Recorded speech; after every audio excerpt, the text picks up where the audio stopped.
ពីប្រវត្តិដល់គំរូរបស់ចៅហ្វាយគុយប្រមុខខេត្តព្រះត្រពាំងដែលជាវីរបុរសខ្មែរដ៏អង់អាចនៅដែនដីកម្ពុជាក្រោមនោះខ្ញុំសូមបើកទំព័រប្រវត្តិសាស្ត្រចង្អុលពីក្រយៅថោកទាបនៃស្ដេចពង្វែងជាតិខ្លះដែលឆ្លក់នឹងកម្មតណ្ហាស្រីយួនបណ្ដាលឲ្យបាត់បង់ទឹកដីដ៏ធំធេងដោយមានប្រវត្តិសាស្ត្រចារទុកមកយ៉ាងជូរចត់ឲ្យកូនខ្មែរចំនួនក្រោយជាអ្នកទទួលការឈឺចាប់ខ្លោចផ្សា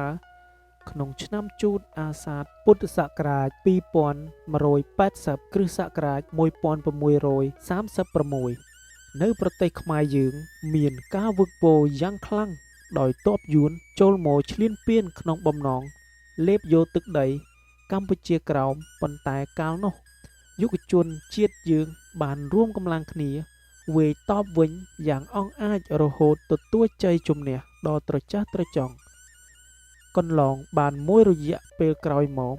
ស្ដេចខ្មែរកើតវិកលចរិតក្នុងខ្លួនក៏ផ្លេចសត្រូវសួរពូជរបស់ជាតិដោយឆ្លក់វង្វេងនិងសម្រស់កូនក្រមុំយួន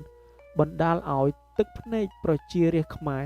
ហូរកលคล้ายជាឈាមបៀមតែសេចក្តីឈឺចាប់ដោយរោច្រកដោះស្រាយពុំរួចក្រោយពេលយុវជនខ្មែរដ៏អង់អាចវាយបណ្ដេញក្បាលយួនចេញពីទឹកដីកម្ពុជាក្រោមហើយស្ដេចខ្មែរក៏យាងទៅធ្វើទស្សនកិច្ចនៅទីក្រុងវេតាមសេចក្តីអញ្ជើញ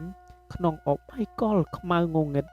របស់ព្រះចៅយួនស្ដេចខ្មែរយាងទៅដល់ក្រុងវេក៏ប្រទះភ្នែកនឹងកូនក្រមុំស្ដេចយ៉ាឡុងឈ្មោះព្រះអង្គម្ចាស់សត្រីចែវដែលមានរូបឆោមស្រស់ប្រឹមប្រៃខ្ចីល្ហកដូចទេពអប្សរក៏ចាប់ចិត្តប្រតិព័ន្ធភ្លាមចំណែកព្រះចៅយួនក៏ប្រញាប់លើកថ្វាយជាបន្ទាន់ដែរដើម្បីសម្រេចគោលបំណងយ៉ាងច្រាស់ជើងរបស់ខ្លួន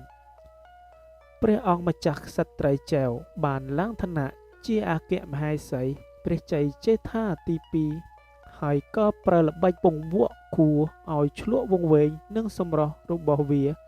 ផ្លេចអគ្គមហេសីខ្មែរអស់រលែងរីឯព្រះចៅក្រុងវេវិញ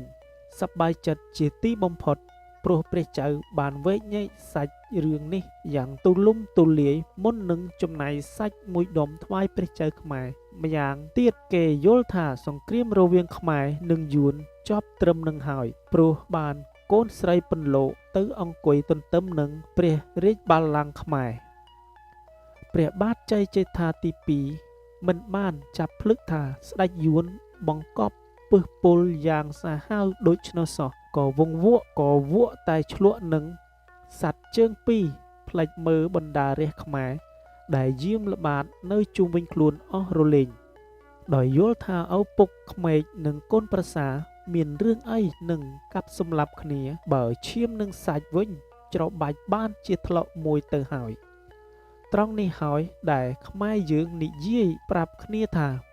ព្រះបាទជ័យជេដ្ឋាទី2យួនបានបញ្ជូនឈ្មោះក្នុងបញ្ជីក្នុងប្រវត្តិសាស្ត្រហៅថាព្រះអង្គម្ចាស់លឹងព្រោះគាត់និយមតែរឿងលឹងនឹងហើយទើបកូនខ្មែរមួយភាគធំរស់នៅកម្ពុជាក្រោមហូរទឹកភ្នែករាប់សតវត្សមិនអស់រហូតមកដល់សពថ្ងៃនេះរឿងប្រពន្ធយួនចាប់ដៃព្រះចៅខ្មែរមុនដំបូងចង់ស្ដីថាយ៉ាងម៉េចក៏សះគេមិនសោអើពើអីដែរដល់នាងចៅមិនសោជាអើពើមានអីព្រះចៅខ្មែរស្រឡាញ់គេផ្លេចខ្លួនតែម្ដងឃើញព្រះជ័យជេដ្ឋាទី2ឆ្លក់វង្វេងខ្លាំងហើយទើបវាប្រើស្នៀតបន្តិចម្ដងដោយមិនអោយដឹងខ្លួនយ៉ាងដាច់ខាតនេះហើយជាពុទ្ធបុត្រស្រីយួនដែលសង្ងំស្ងៀមប្រើទឹកមុខញញឹមដើម្បីដកស្រង់ការពិសោធន៍ពីយើងមុនដំបូងវាស្ទាបស្ទង់មើលចំណុចខ្សោយរបស់យើងហើយទើបទីបំផុតវាវត្តយើងចាស់ដៃម្ដងរឿងនេះជីតាខ្ញុំកាលនៅបាព្រាខេត្តបាត់ដំបងគាត់មានប្រពន្ធយួនមួយគាត់ពិសោធន៍ជាមួយវាអស់ប្រហែលជា4ឆ្នាំក៏ចែកផ្លូវគ្នាដើរទៅតែគ្មានកូនសោះគាត់បាននិយាយប្រាប់ខ្ញុំថាពូជយួនចៅកុំខ្លាចឲ្យសោះបើស្រឡាញ់វាគ្រាន់តែរាប់អានវាបានហើយមើលចូលទៅសេតគប់ត្រូវកប់វាឲ្យបានមុនកុំឲ្យវាកប់ទាន់តែបើវាកប់ទាន់ហើយសូមបាច់តែខោស្លីប ក៏អត់ដែរ នេះជាបណ្ដាំរបស់ជីតារបស់ខ្ញុំបន្តរឿងព្រះនាងអង្គចែវតទៅទៀតព្រះនាងអង្គចែវប៉ិនត្អូញត្អែណាស់ម្ដងថាញចេះម្ដងថាញចុះធ្វើឲ្យព្រះជ័យជេដ្ឋាទី2វិលក្បងគ្រប់អបាយកលរបស់វាព្រះនាងអង្គចែវជាបុត្រីទី8នៃព្រះចៅយ៉ាឡុងស្ដេចក្រុងវេប្រជារាស្ត្រយួនគេនិយមហៅឈ្មោះព្រះនាងថាព្រះអង្គម្ចាស់សត្រីកូជីនព្រះនាងតាំងពីមករួមរស់ជាមួយព្រះបាទជ័យជេដ្ឋាទី2ក៏មានព្រះរាជបុត្រីមួយអង្គព្រះអង្គទ្រង់ថ្វាយព្រះនាមថាព្រះអង្គម្ចាស់អង្គញោត្រីព្រះអង្គម្ចាស់អង្គកាលបើបានបុត្រីមួយហើយព្រះនាងអង្គចែវមានអាកប្បកិរិយាប្លែកៗពីព្រះចៅយើងជានិច្ចក្រោយមកទៀតព្រះនាងសូមអំណាចពីព្រះអង្គដើរកំសាន្តគ្រប់ខេត្តខណ្ឌដល់ឲ្យដើរកំសាន្តយូរទៅតាំងបែកប្រាជ្ញាក៏ឡើងថ្វាយបង្គំព្រះស្វាមីសូមអំណាចដើរសួរសុខទុក្ខបណ្ដារាស្ត្រខ្មែរដែលរស់នៅភូមិស្រុកខេត្តឆ្ងាយជំនួសព្រះអង្គបន្តទៀតព្រះជ័យជេដ្ឋាក៏អនុញ្ញាតដល់ព្រះនាងចែវឲ្យដើរសួរសុខទុក្ខរាស្ត្រស្រែចម្ការគឺខេត្តបារៈមួយហើយនិងខេត្តវិលប្រះមួយព្រះនាងអង្គចែវបានទទួលច្បាប់អនុញ្ញាតពីស្វាមីឲ្យដើរសួរសុខទុក្ខខ្មែរតែចំនួន2ខេត្តទេតែដោយសារព្រះចៅខ្មែរជាស្វាមីសពព្រះハរតីខ្លាំងក៏ជ្រុលហួសទៅ4ខេត្តឯណោះគឺខេត្តញោត្រាងមួយនិងខេត្តទួលតាម៉ុកមួយទៀតយួនសពថ្ងៃ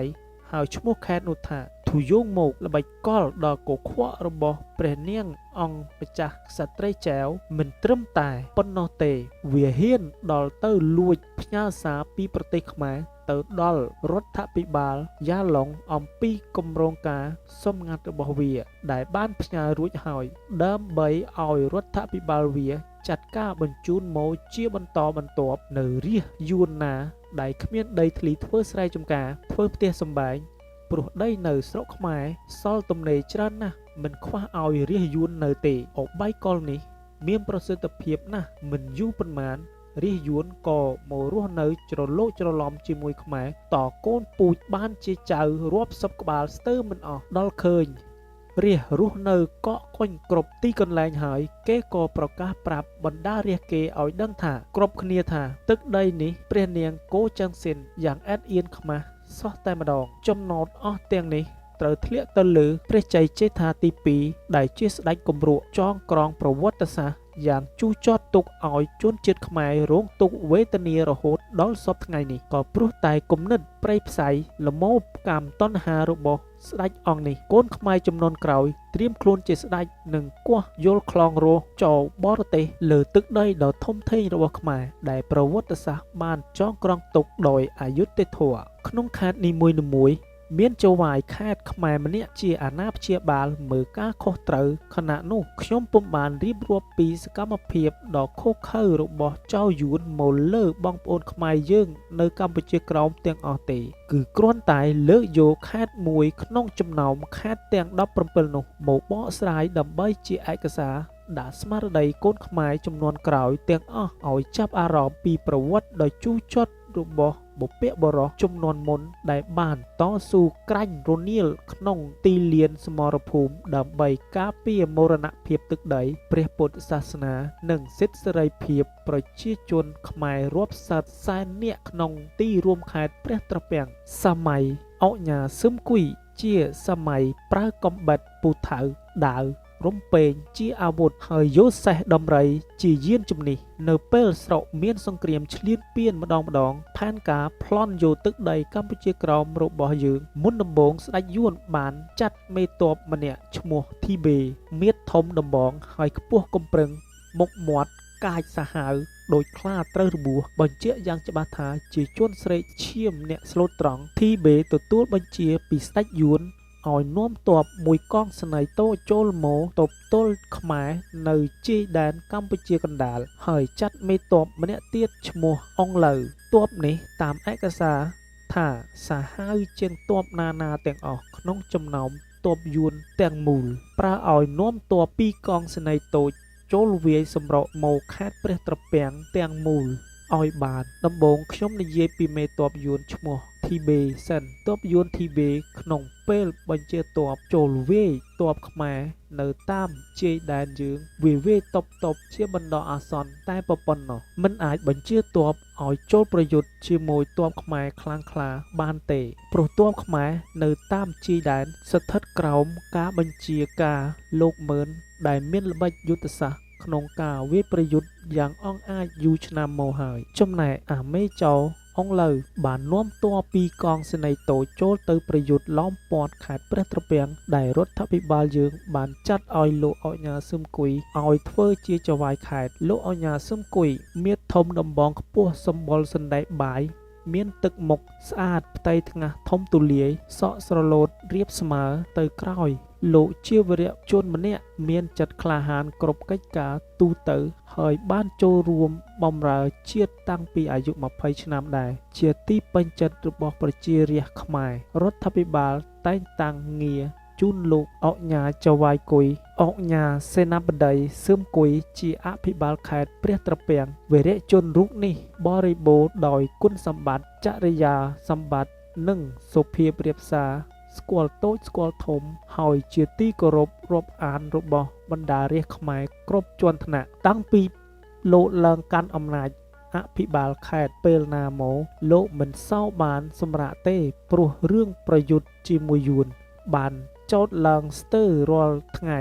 លោកប្រើសង្គ្រាមគ្រប់បែបសង្គ្រាមចិត្តសាស្ត្រអប់រំប្រជារាស្ត្រឲ្យដើរទៅរកផ្លូវសុភមង្គលឲ្យស្រឡាញ់ជាតិសាសនាឲ្យចងបាច់សាមគ្គីជាធ្លុកមួយរឹងមាំចំណងមេត្រីភាពរវាងខ្មែរនិងខ្មែរឲ្យស្ថិតស្ថេរសង្គ្រាមអាវុធលោកចេញច្បាំងជាមួយទ័ពដោយផ្ទាល់ខ្លួនមិនថាយប់មិនថាថ្ងៃលោកអុកញ៉ាសឹមគុយប្រមុខខេត្តព្រះត្រពាំងលោកមានសហការីចំណិតរបស់លោកទាំងអស់5រូបសុទ្ធតែសហការីល្បីល្បាញក្នុងចម្បាំងសហការីទី1ឈ្មោះពូឈួយគង់លោកមឿនឯកលោកតាម៉ង់លោកទេសោមសោតខ្លះហៅតិនសោមសោត